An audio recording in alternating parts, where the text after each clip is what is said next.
제가 후원 아동이었잖아요. 후원을 몇 년을 받았을까요? 45년을 15달러를 받습니다. 놀라운 일이에요. 이제 제 후원자는 에드나 넬슨 이 어머님은 너무나 가난한 소시민이었어요. 마지막 직업이 편의점에서 청소하고 계셨고, 저는 대한민국 교수로서 비행기를 타고 전 세계를 다 다녀봤는데 이분은 100년 동안 비행기를 한 번도 안 타본 정말 가난한 사람. 아니 도대체 이분은 내가 만나보니까 나보다 더 가난한 사람이었고, 근데 왜 돈을 나한테 이렇게 계속 보내주지? 이해를 할 수가 없어요. 여러분 이해가 됩니까? 그게 이해가 안 되죠. 그런데 놀라운 일이 벌어지는데요. 제가 대학을 은퇴하기 1년 전에 월드비전 회장이 돼요. 아동을 돕는 단체의 회장이 되면서 그걸 깨닫게 됩니다.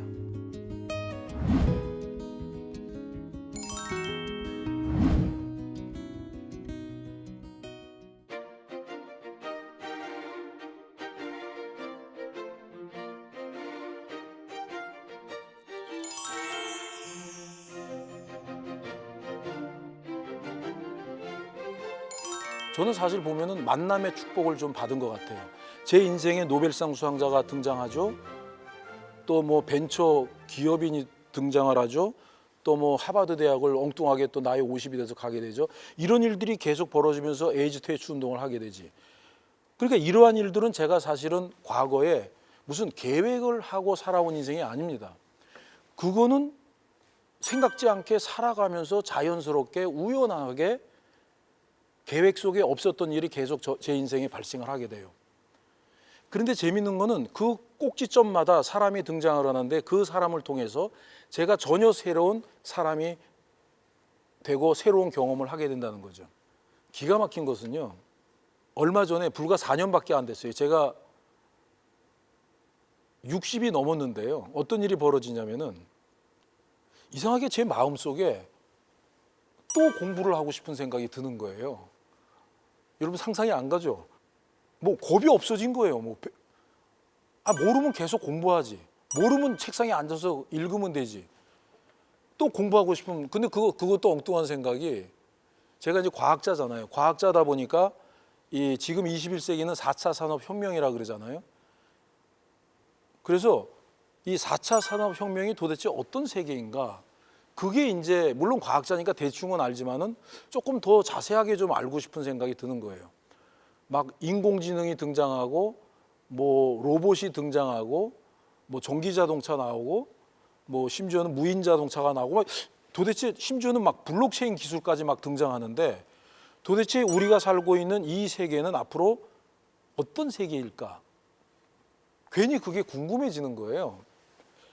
그래서 이제 우연한 기회에 MIT 경영대학원에 블록체인과 비즈니스라고 하는 그 최고 경영자 과정이 있습니다. 그게 눈에 띄는 거예요.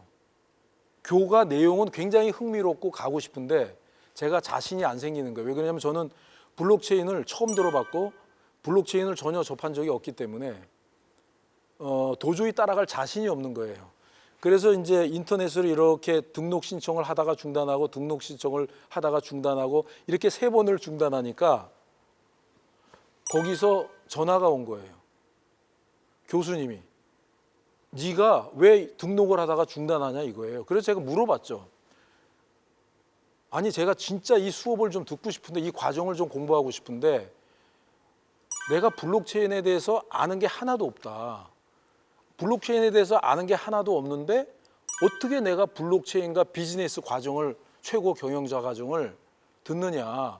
이 과정에 들어오는 사람은 블록체인을 가지고 사업을 하고 있거나 이쪽 분야의 전문가들이 들어와서 공부를 할 텐데 나는 도대체 여기서 따라갈 자신이 없다. 그러니까 저한테 뭐라 그러냐면은 너 이메일을 쓰고 있지 않냐 물어보더라고요. 그래서 이메일 쓰고 있다고. 그러면 너 이메일이 어떻게 작동되는지 아냐 그러더라고요. 제가 한국에서 이메일을 툭 보내면은 저 미국에 있는 사람이 금방 이메일을 받잖아요. 그게 어떻게 가능한지 공학적으로 너 알고 있냐 그러더니 그거 나 모른다.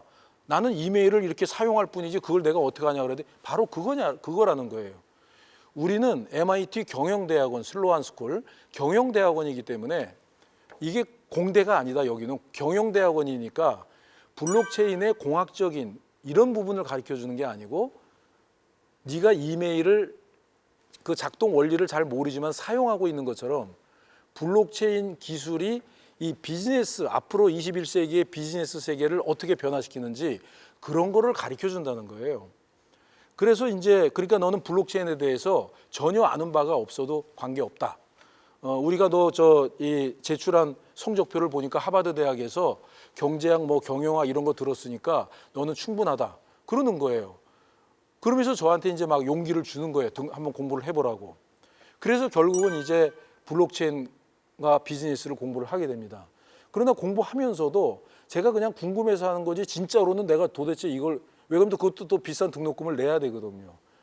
그리고 또 문제가 뭐냐면은 아직까지 현직에서 대학 교수로 있고 시간이 없기 때문에 여기다 시간을 많이 쏟을 수가 없다. 그러니까 매일 한 몇 시간 정도를 투자를 해야 이거를 공부할 수 있냐고 물어보니까 한 2시간이면 된대요.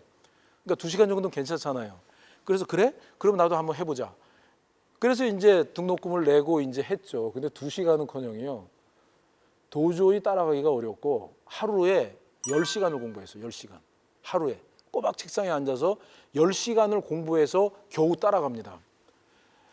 그래서 저는 뭐 시간은 걸려도 공부하는 거는 또 하잖아요. 그러니까 이제 제가 열심히 해서 하루에 10시간을 공부했어요. 그래서 매일매일 숙제 내고 또 중간중간에 시험도 보고 해서 결국은 이제 그 과정을 이제 다 마쳤습니다. 그래서 엉뚱하게 생물학 교수가 또 이번에는 이제 몇 년 전 나이 50살이 됐을 때는 하버드 대학에 가서 또 뭐 사회학 지식을 머릿속에 넣었다면은 이번에는 또 MIT 경영대학원에서 이제 블록체인 이제 지식을 또 머릿속에 넣게 됩니다. 그래서 거기서 이제 그 MIT 경영대학원에서요 논문을 써서 내라고 합니다. 그게 뭐냐면은 숙제 제목이 뭐였냐면은 네가 지금 회사의 CEO다. CEO인데 블록체인 기술을 이용해서 회사를 완전히 혁신을 한번 해보고 싶은데 어떻게 할 거냐? 이게 숙제였어요. 그 다음에 어떤 회사를 할 건지는 네가 아무거나 결정해도 된다는 거예요.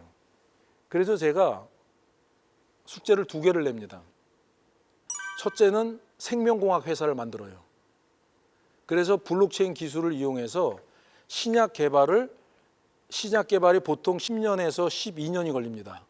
그래서 여기에다가 이제 블록체인 기술을 이용해서 10년, 12년이 걸리는 거를 거의 6년에 단축을 시켜요. 실제로 그게 가능하거든요.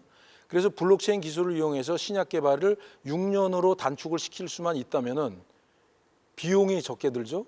그러면 신약의 가격이 싸질 거고 또 쉽게 신약을 개발할 수 있고 그래서 이러한 논문을 하나 쓰고 또 하나 논문은요. 재밌는 거는 제가 이제 아시아 태평양 에이즈 학회 하다 보니까 후원금을 많이 걷어서 그 돈을 가지고 어려운 에이즈 환자들을 도와주는 일을 했다 그랬잖아요.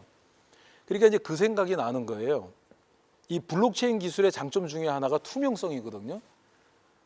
이제 첫째 장점은 그 서류를 위조, 변조를 못합니다. 한번 기록이 되면은 영원히 가요. 그걸 블록체인 기술을 이용하면은 모든 정보를 영원히 변하지 않고 보관할 수가 있고 그래서 굉장히 투명하게 관리를 할 수가 있어요. 누가 중간에서 장난을 못하게 하는 것이 블록체인 기술입니다. 그래서 그때 무슨 생각을 하냐면은 저는 후원금을 걷어서 에이즈 환자를 치료해 본 경험이 있기 때문에 그때 제가 걱정한 게 뭐냐면 후원금을 받아서 기껏 전달을 해줬는데 중간에서 누가 이거를 띄어먹으면 어떡하나 그 걱정을 사실 좀 했거든요. 근데 MIT 가서 그 논문을 쓰게 돼요. 블록체인 기술을 이용해서 이 후원금을 어떻게 투명하게 유지할 거냐. 여러분 블록체인 기술을 이용하면 어떤 것이 가능하냐면요. 후원자가 처음부터 끝까지 모든 과정을 투명하게 보게 해줍니다. 그래서 내가 기부한 후원금이 도대체 이 후원금 예를 들어서 10만 원을 후원했으면은 10만 원 중에 얼마가 아이한테 가고 얼마가 행정비로 쓰이고 교통비로 쓰이고 하는지 이것이 모든 과정이 정확하게 투명하게 공개가 될 수밖에 없어요. 보게 해줍니다. 그래서 이제 2번째 숙제는 내가 NGO 회사를 딱 만들어서 NGO를 만들어서 블록체인 NGO 지금 CEO예요. 가상으로 숙제니까 NGO를 만들어서 블록체인 기술을 이용해서 우리 후원자들한테 이제 투명성을 보여주면 되겠다.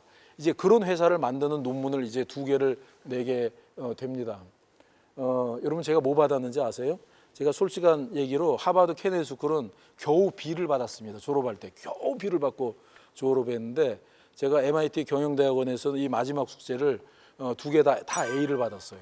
다 너무나 교수님들이 성적을 잘 주셨는데, 자 그래서 제가 지금 환갑이 넘도록 계속 공부를 합니다.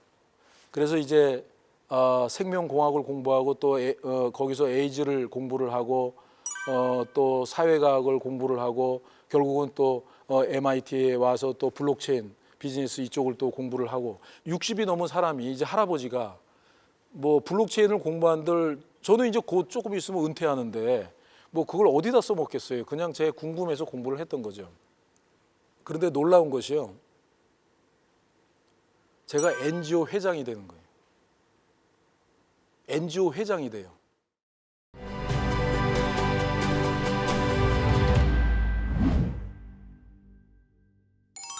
제가 후원 아동이었잖아요. 후원 아동이었는데 후원을 몇 년을 받았을까요? 제가 몇 년 받았냐면요. 45년을 15달러를 받습니다. 놀라운 일이에요. 이제 제 후원자는 에드나 넬슨 이 어머님은 이제 싱글이었고 혼자 사셨고 결혼을 한 번도 안 했고 105세까지 사셨어요. 105세까지. 그래서 60세에 저를 후원하기 시작해서 돌아가시기 직전까지 45년 동안을 저를 후원을 합니다. 이분이. 근데 저는 사실은 이분이 왜 저를 그렇게 오랫동안 후원을 하는지 이해할 수가 없는 거예요. 저는 교수가 되었잖아요. 여러분 교수가 되었는데 후원을 하고 있는 거예요. 아니 대한민국 교수가 아무리 가난해도 그렇지 15,000원을 매달 받을 정도는 아니잖아요. 근데 이분은 계속 15,000원을 보내주는 거예요. 그게 도저히 이해할 수 없었던 거예요. 더 놀라운 사실은요. 제가 40살이 되었을 때 에드나 어머님을 처음 찾아가요. 제가 사실 미국에 유학을 갔을 때 어머니한테 그랬어요. 어머니, 제가 지금 미국에 와 있는데 이제 어머님을 한번 보고 싶어요. 그랬더니 어머님이 오지 말래요. 올 필요는 없대요. 그래서 결국은 제가 가지 못합니다. 그래서 이제 교수가 되고 어느 순간 돈을 계속 매달 받고 있는데 보니까 99세가 돼 있는 거예요.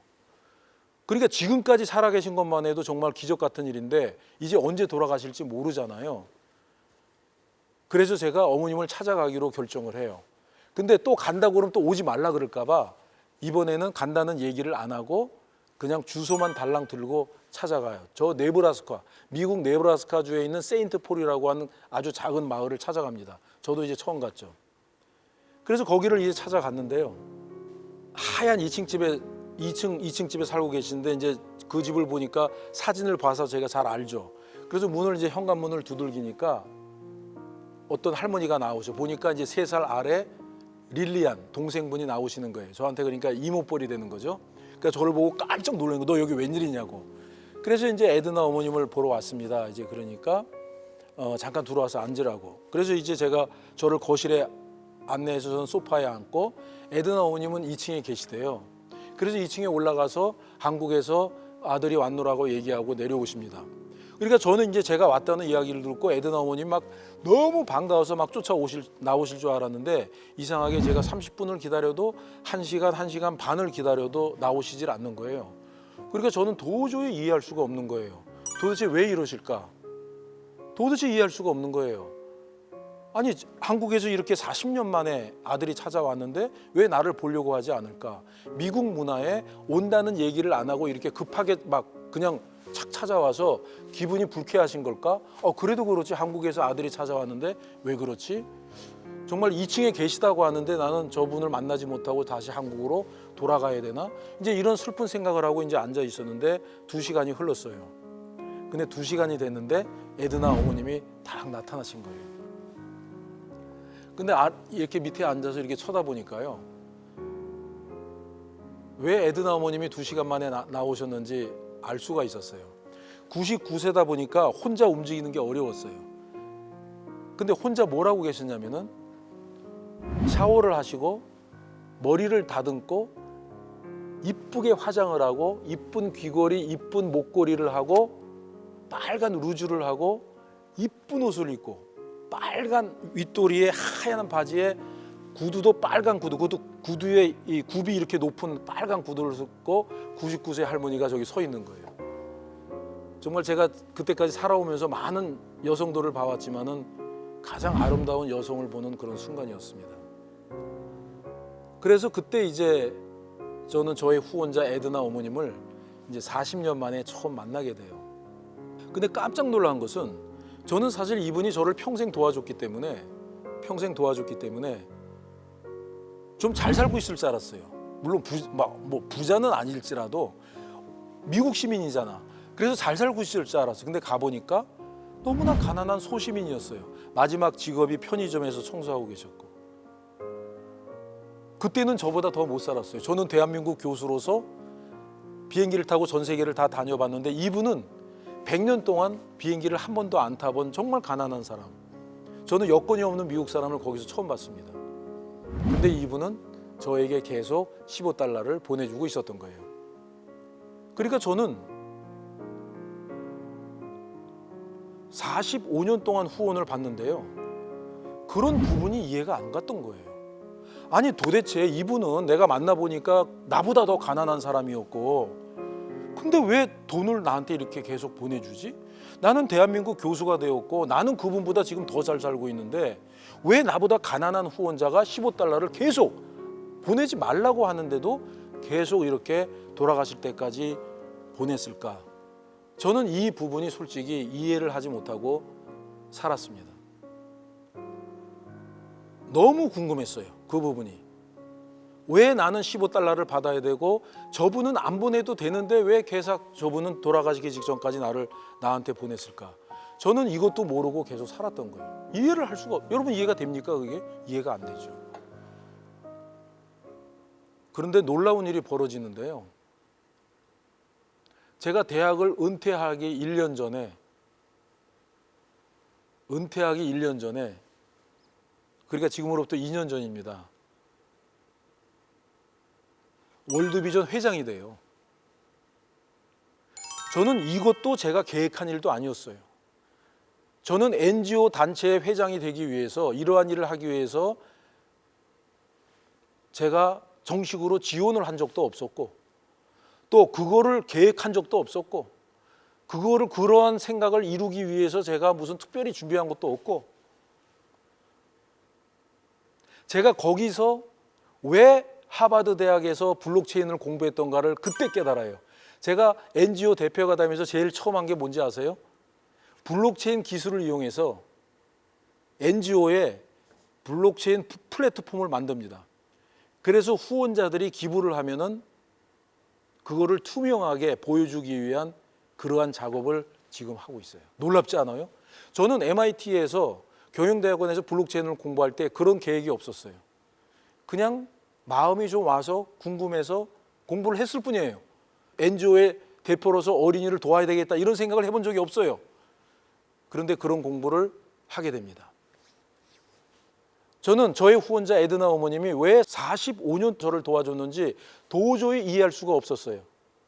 그런데 제가 아동을 돕는 단체의 회장이 되면서 그걸 깨닫게 됩니다. 아, 이분이 내가 15달러가 필요하지 않는 교수인데도 분명히 알고 있는데도 불구하고 15달러를 돌아가시기 직전까지 보내준 이유가 있었던 거예요. 그 돈은 제가 그 돈이 살아가는데 필요해서 보내준 것이 아니고 저한테 보내는 특별한 메시지였던 거예요. 어떤 메시지냐? 아들아, 네가 태어나서 너무 어려울 때 내가 너에게 후원금을 15달러를 보내주고 지금까지 보내줬다. 이제 네가 어려운 아이들을 도와주렴. 저는 그 메시지였다고 봐요. 왜 그러냐? 제가 만약에 어렸을 때 잠깐 후원을 받다가 저희 아버지가 그래요. 중학교 들어가기 직전에 얘기를 했대요. 이제는 내가 키워도 되니까 보내지 말라고. 그런데 계속 보냈다는 거예요. 그러니까 그분은 제가 15달러가 필요하지 않는데 대학 교수를 하고 있는데도 보낸 이유는 바로 그거였던 거예요. 근데 제가 어렸을 때 잠깐 도움을 받고 후원을 받고 후원을 안 받았다면은 제가 바쁘게 열심히 살아오는 인생 과정 속에서 제가 어렸을 때 후원 아동이었다는 것을 거의 기억을 안 하고 희미하게 생각하고 혹은 못하고 그러고 살았을 거예요. 그런데 무려 45세가 될 때까지 매달 15달러를 받다 보니까 제가 후원 아동이라는 걸 잊을 수가 없는 거예요. 매달 너 후원 아동이야, 너 후원 아동이야, 너 후원 아동이야, 너 후원 아동이야. 여러분 이거를 매달 15달러를 45년간 받아보세요. 제가 후원 아동이었다는 걸 어떻게 잊겠어요? 그때의 고통도 잊어먹을 수가 없었고 또 그러면서 또 다른 어려운 아이가 고생하는 그 모습도 제가 잊어먹을 수가 없었던 거예요. 그러니까 이분이 제가 45살이 되도록 대한민국 교수를 하고 있는데도 불구하고 15달러를 보내줬던 이유는 제가 15달러를 필요한데 쓰라고 보내준 게 아니고 그거는 네가 이제 해라. 그 네가 후원 아동이었다는 것을 잊지 않게 하면서 명환아 네가 이제 아동들을 도와라. 그런 것이 아니었겠냐 저는 그렇게 생각을 합니다. 그래서 참 그동안 제가 여태까지 교수가 된 것만 해도 정말 제 꿈을 이뤘는데 교수가 되고 나서도 너무나 다양한 경험을 하면서 정말 생물만 공부했던 그것도 에이즈만 공부했던 제가 정말 사회학도 공부하고 인문학도 공부하고 별의별 공부도 다 하고 별의별 경험도 다양한 경험들을 하면서 이렇게 성장한 것이 지금 NGO 대표를 하면서요 그걸 다 지금 써먹고 있는 거예요. 제가 지금 만나는 사람은 과학자도 있지만은 할머니도 있고 할아버지도 있고 기업인도 있고 뭐 정치인도 있고 뭐 별의별 사람들이 다 있는 거예요. 연예인도 있고 다 배경이 달라요. 제가 그런 분들을 어떻게 상대하겠어요? 그런 분들하고 어떻게 대화를 하겠습니까? 저는 지금 너무너무 잘하고 있어요. 왜냐? 저는 생물학만 아는 사람이 아니에요. 저는 생물학도 알고 과학도 알고 경제도 알고 경영도 알고 정치도 알고 인문학도 알고 종교도 알고 별의별 걸 다 알아요. 그러니까 어떠한 사람을 만나도 제가 너무나 우리 직원들이 그래요. 어떻게 회장님은 누구를 만나도 정말 오랫동안 만난 사람처럼 편안하게 얘기한다는 거예요. 저의 바로 그러한 경험이 이제 지금 아프리카, 아시아 전 세계에 있는 어린아이들을 도와주는데 지금 모두 다 100% 200%를 지금 사용을 하고 있습니다. 그래서 제가 NGO 회장으로 되면서 이러한 구호 활동을 하면서 저의 과거의 삶이 왜 그런 과정을 거쳐왔는지를 이제 해답을 얻었어요. 이제 이해를 하고 있습니다. 제가 태어나서 희망도 없었고 꼴찌 인생을 살았고 그래서 사람들이 저를 꼴찌 박사라고 별명까지 얻을 정도로 열등생으로 살았던 너무나 가난해서 후원 아동으로 태어나서 45년을 후원금을 받았던 지금 이러한 일을 하고 있습니다. 저는 여러분의 자녀들도 여러분의 사랑스러운 아들과 딸, 여러분의 손주들 누구도 제2, 제3의 꼴찌 박사가 분명히 될 수 있을 거라고 봅니다. 지금은 별 볼 일 없이 보이고 지금은 실력도 없어 보이지만은 포기하지 않고 꿈을 갖고 꾸준히 노력하면은 전 세계를 내 앞집의 마당처럼 뛰어다니는 그러한 글로벌 인재로 성장할 것으로 저는 확신을 합니다. 여러분 힘내세요. 할 수 있습니다.